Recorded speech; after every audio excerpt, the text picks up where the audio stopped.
Assalamualaikum warahmatullahi wabarakatuh. Waalaikumsalam warahmatullahi wabarakatuh. Baik anak-anak, sebelum kita memulai pelajaran pada siang hari ini, mari kita berdoa terlebih dahulu ya. Silakan salah satu siswa memimpin doa.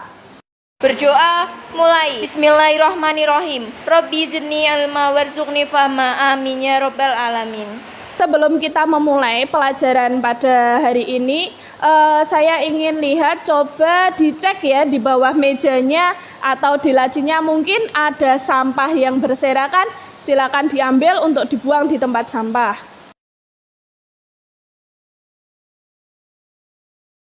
Apakah hari ini kalian siap belajar? Siap. Oke, terima kasih. Baik anak-anakku, sekarang Bu Lisa akan mengecek kehadiran ya. Jadi nanti ketika saya panggil angkat tangan ya. Abdillah Monika. Hadir. Ahmad Khairul. Hadir. Alvina. Hadir. Amzar. Hadir. Anggi. Oke, terima kasih. Baik, supaya kalian fokus dan konsentrasi, ini kan jam siang, mungkin fokusnya sedikit berkurang. Nah, kembali fokus, kembali konsentrasi, mari kita ice breaking ini yang biasanya kalian tunggu-tunggu ya. Oke, ice breakingnya seperti ini. Jika saya mengatakan tepuk satu, berarti kalian tepuk satu.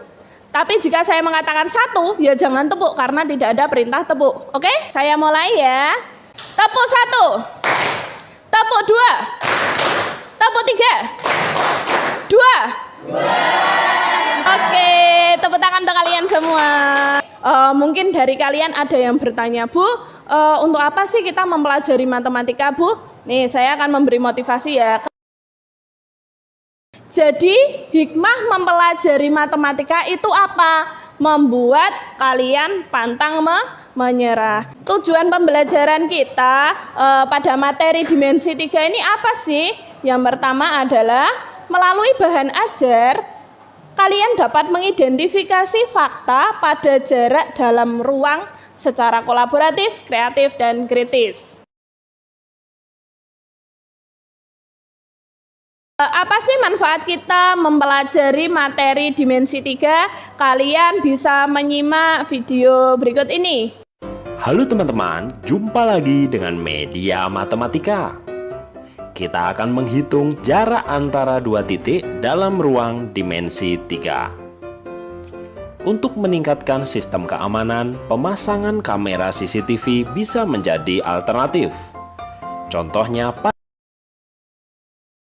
Setelah menonton video tadi ya, kira-kira kalian bisa menebak apa tidak? Apa manfaat mempelajari matematika?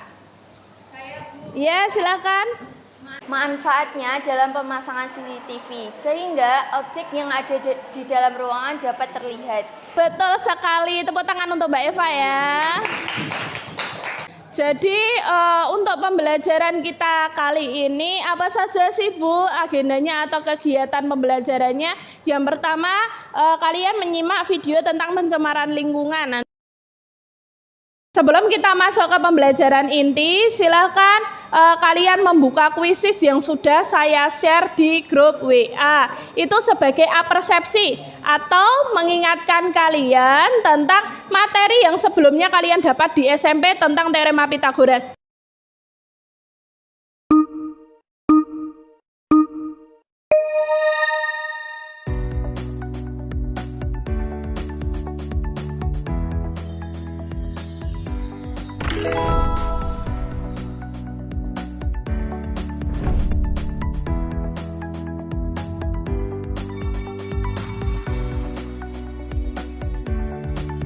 Setelah kalian mengerjakan kuisis selama 20 menit tadi, kita akan masuk ke pembelajaran inti ya. Sekarang mari kita lihat bersama, ini ada video tentang pencemaran lingkungan. Nanti setelah melihat video, kalian bisa menganalisis isi dari video ini, oke?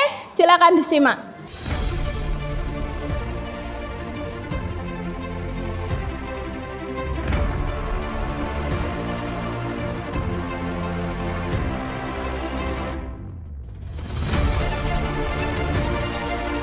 Setelah kalian menonton tadi video tentang pencemaran lingkungan, saya ingin bertanya nih, seberapa paham kalian tadi mengamati video itu? Apa saja dampak pencemaran lingkungan? Siapa bisa jawab? Angkat tangan.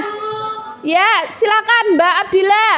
Yang kedua, dampak pencemaran lingkungan. Kalau menurut saya, pencemaran lingkungan itu dapat merusak ekosistem tanah, air, serta udara, Bu. Karena kan partikel racun yang ada di udara itu dapat menurunkan kualitas kesehatan. Sehingga menurut saya pencemaran lingkungan menyebabkan ketidakseimbangan lingkungan hidup. Ya, tepuk tangan untuk Mbak Abdillah. Betul sekali ya. Sekarang karena kita mau membuat proyek dan berdiskusi, maka akan saya bentuk kelompok. Silahkan berkelompok sesuai pembagian yang sudah ditentukan ya.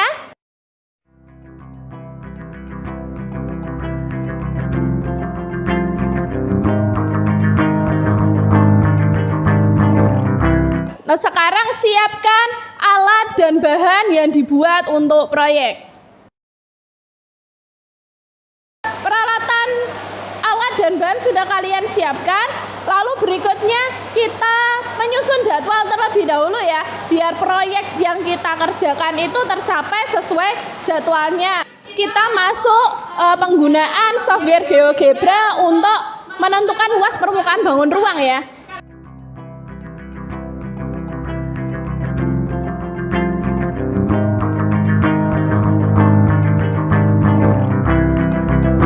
Bisa dipahami? Bisa? Baik, silakan dilakukan dan jangan lupa dicatat hasilnya. Bagaimana? Sudah bisa mengukur? Bisa. Ya. Berarti untuk mengukur botolnya ini diameternya berarti dari alasnya ya, Bu? Iya, dari alasnya ini botolnya dibalik, Mbak ya.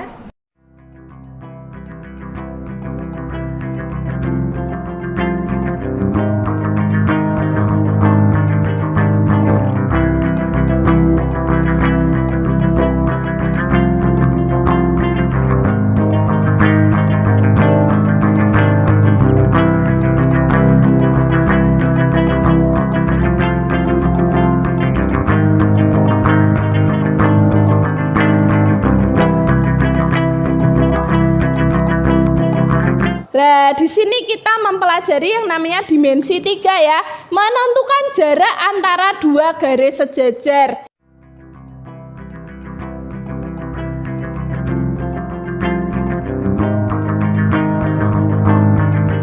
Sekarang kita merancang dan merangkai dispenser air sederhananya.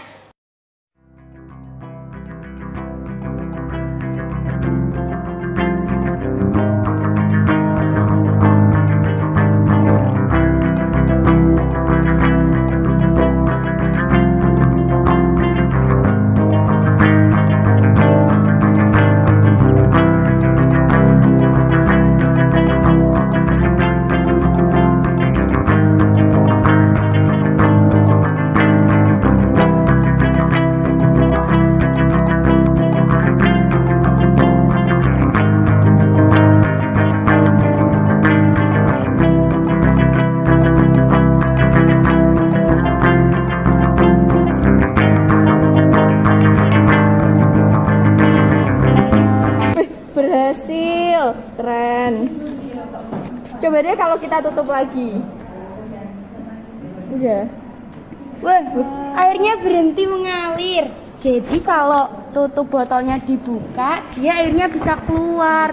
Karena kan ada udara yang menekan. Sedangkan kalau tutup botolnya ditutup lagi itu airnya nggak keluar karena dia nggak ada tekanan udara. Sekarang kita masuk ke hukum sainsnya, yaitu hukum fisika tentang tekanan hidrostatis dan fluida statis. Baik, sekarang bagaimana kita mengaplikasikan rumus tekanan hidrostatis?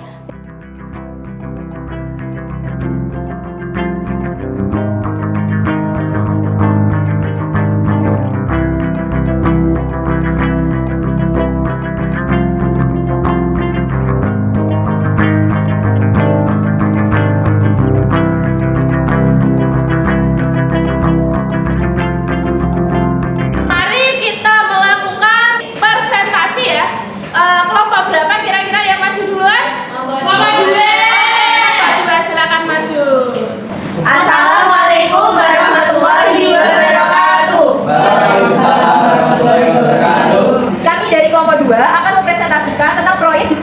sederhana. Sebelumnya, izin memperkenalkan diri terlebih dahulu. Perkenalkan, nama saya Cindy Fatiasari sebagai moderator. Perkenalkan, nama saya Eva Medriani sebagai penyaji 1. Perkenalkan, nama saya Revalina Nata sebagai penyaji 2. Perkenalkan, nama saya Abdillah Monika sebagai penyaji 3. Oke, selanjutnya Saudari Eva akan menjelaskan tentang perhitungan matematis dari luas permukaan dispenser. Saya akan menjelaskan mengenai luas permukaan dispenser.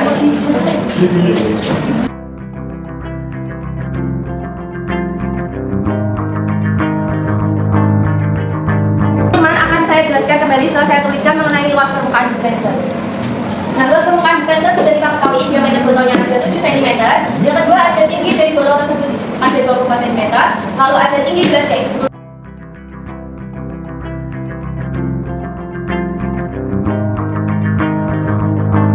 Oke, selanjutnya akan dijelaskan oleh Saudari Reta tentang luas kardus untuk penyangga. Selanjutnya saya akan menjelaskan luas kardus penyangga lahan.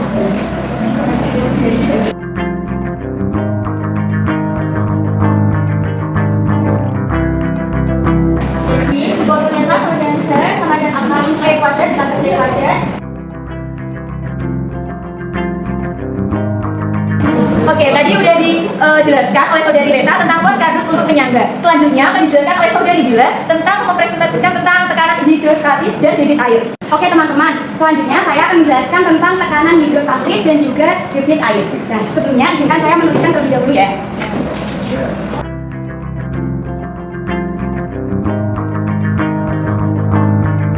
Ya teman-teman, jadi untuk tekanan hidrostatisnya P, rumusnya P sama dengan Rho G H, yaitu P 1000 kg per meter kubik dikali 10 meter.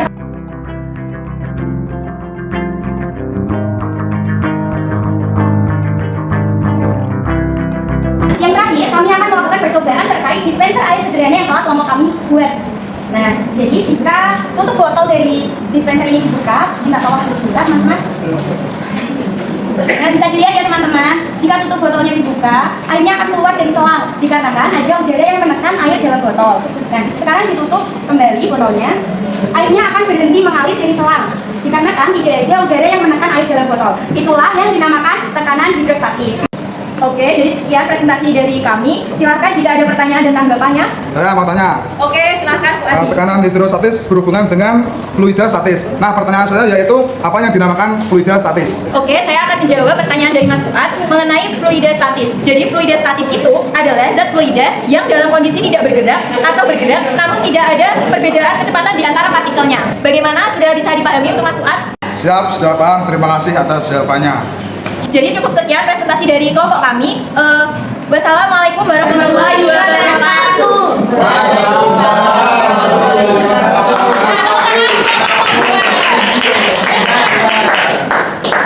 Oke, tadi adalah tampilan dari kelompok 2 sudah hebat sekali menampilkan tentang dispenser air sederhana. Sekarang mari kita merefleksikan bersama-sama. Kira-kira kesulitan apa yang kalian temui ketika proyek atau ketika presentasi ataupun diskusi, serta pengalaman baru apa yang kalian peroleh? Siapa mau mengungkapkan? Bu, saya Bu. Ya, silakan Mbak. Jadi kalau dari saya kesulitannya itu adalah saat proses pembuatan kerangka dispensernya Bu. Karena kan harus mengukur dengan akurat juga, lalu mengguntingnya itu tidak boleh salah. Oke, bagus sekali refleksi dari Mbak Adila. Tepuk tangan untuk Mbak Adila. Sekarang pengalaman apa yang kalian peroleh? Silakan angkat tangan. Saya Bu, pengalaman yang saya peroleh dari proyek tadi yaitu ternyata matematika itu bisa dikolaborasikan dengan fisika. Salah satu contohnya yaitu dari dispenser air sederhana tadi. Nah, di situ kita juga belajar cara mengolah bahan bekas untuk didaur ulang. Ya, bagus sekali refleksi dari Mbak Eva. Silakan tepuk tangan. Jadi kesimpulannya adalah ternyata tadi benar ya yang diungkapkan oleh teman kalian. Ternyata matematika dan fisika atau mata lain itu bisa dikolaborasikan. Juga bisa kita kaitkan dengan kehidupan sehari-hari ataupun permasalahan yang sekarang menjadi isu global, yaitu tentang pencemaran lingkungan.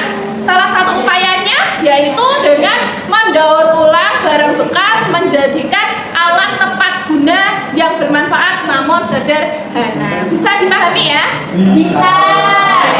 Sebelum saya mengakhiri pertemuan kita tentang proyek ini, silakan kerjakan Google Form yang sudah saya share di grup WA. Saya beri waktu 30 menit untuk mengerjakannya ya. Silakan dikerjakan. Baik, sebelum saya mengakhiri kegiatan kita pada hari ini, mari kita tutup dengan doa. Silakan Mbak Evina ditutup dengan doa. Berdoa mulai. Bismillahirrahmanirrahim. Rabbana atina fid dunya hasanah wa fil akhirati hasanah wa qina adzabannar. Amin ya rabbal alamin. Saya akhiri ya kegiatan kita pada hari ini. Wassalamualaikum warahmatullahi wabarakatuh. Waalaikumsalam warahmatullahi wabarakatuh.